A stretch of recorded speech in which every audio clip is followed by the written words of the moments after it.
यमुनोत्री धाम के बाद हम लोग पहुंच चुके थे उत्तरकाशी और आप लोग देख सकते हो हम लोग पहुंच चुके हैं उत्तरकाशी के टनल में।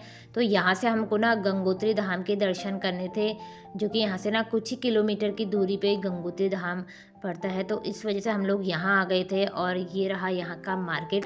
लेकिन यमुनोत्री धाम में चढ़ाई के वजह से हमें इतना ज़्यादा थकान हो गया था, पैरों में सूजन आ गई थी, तो इसलिए ना हम लोग गंगोत्री धाम नहीं जा पाए क्योंकि वहाँ पर भी ना चलना था। तो फाइनली हम लोग सुबह सुबह उठे, उसके बाद हमने किए काशी विश्वनाथ जी के दर्शन।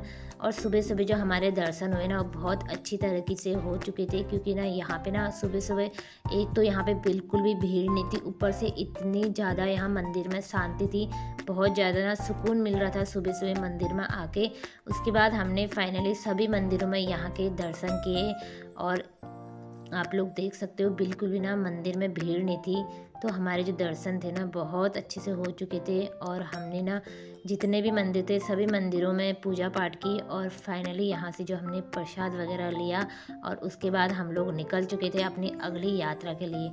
तो हमारा जो अगली यात्रा थी वो थी बद्रीनाथ, तो इसलिए हम लोग आ चुके थे टिहरी डैम पे। तो ये रहा यहाँ का पुल। तो इसी तरीके से ना जगह जगह पे पुल बनाए हुए थे और फाइनली हम लोग निकल गए थे पुल से आगे की ओर। जो पुल का व्यू था ना काफ़ी ज़्यादा ना सुंदर लग रहा था, जैसे कि आप लोग देख सकते हो। उसके बाद हम लोग आगे रुके, थोड़ा हमने रेस्ट किया और सामने का जो नज़ारा था ना काफ़ी ज़्यादा ना सुंदर लग रहा था। ये हरे हरे पहाड़ और इसमें ना बीच बीच में ये सुंदर सा डैम, तो काफ़ी ज़्यादा ना यहाँ पे अच्छा लग रहा था, इसलिए हमने थोड़ा देर ना यहाँ पे रुके और रेस्ट किया और सामने का व्यू का नज़ारा लिया।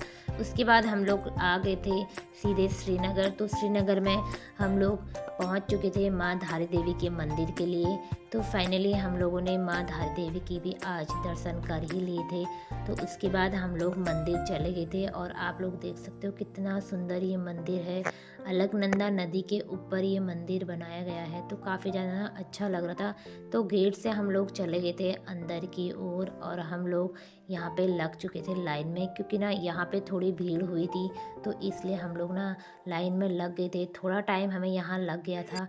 उसके बाद फाइनली हमारे जो दर्शन हो चुके थे बहुत अच्छे से यहाँ पर भी हो गए थे और सामने ना नदी जो अलकनंदा नदी थी उसका व्यू भी ना काफ़ी ज़्यादा ना अच्छा लग रहा था। उसके बाद हम लोग रुके रात में नंदप्रयाग में और उसके अगले दिन हम लोग निकल चुके थे अपने अगले धाम के लिए। तो फाइनली हम लोग जाने लग गए थे बद्रीनाथ धाम। तो उसके बाद सुबह सुबह हम लोग निकल गए थे बद्रीनाथ धाम के लिए और आप लोग देख सकते हो ऊपर चोटी में ना धूप भी आ चुकी थी।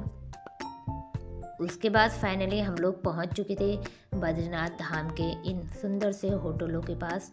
तो यहाँ से हम लोग जाने लग गए थे आगे की ओर और धूप जो थी ना बहुत ज़्यादा आगे थी, लेकिन ठंडा भी ना उतना ही ज़्यादा हो रहा था उस टाइम पे। और उसके बाद हम लोग निकल गए थे अंदर की ओर। तो जो यहाँ पे हमने भीड़ देखी ना बहुत ज़्यादा यहाँ भीड़ हुई थी। सामने है बद्रीनाथ धाम जी।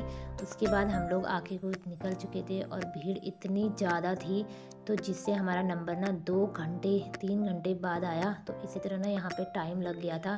तो सबसे पहले हम लोग यहाँ आगे को गए। उसके बाद हमने जो यहाँ के तप्त कुंड है उनमें स्नान किया और फाइनली हम लोगों ने बहुत देर तक लाइन में खड़े होने के बाद बड़ी मुश्किल से हमारा नंबर आया, क्योंकि यहाँ पे ना बहुत ज़्यादा भीड़ हुई थी।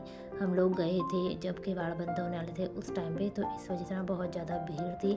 तो मानू को भी ना इन्होंने गोद में ले लिया था क्योंकि धक्का मुक्की बहुत हो रही थी। तो आज का ब्लॉग यहीं तक ही, मिलते हैं नेक्स्ट ब्लॉग में।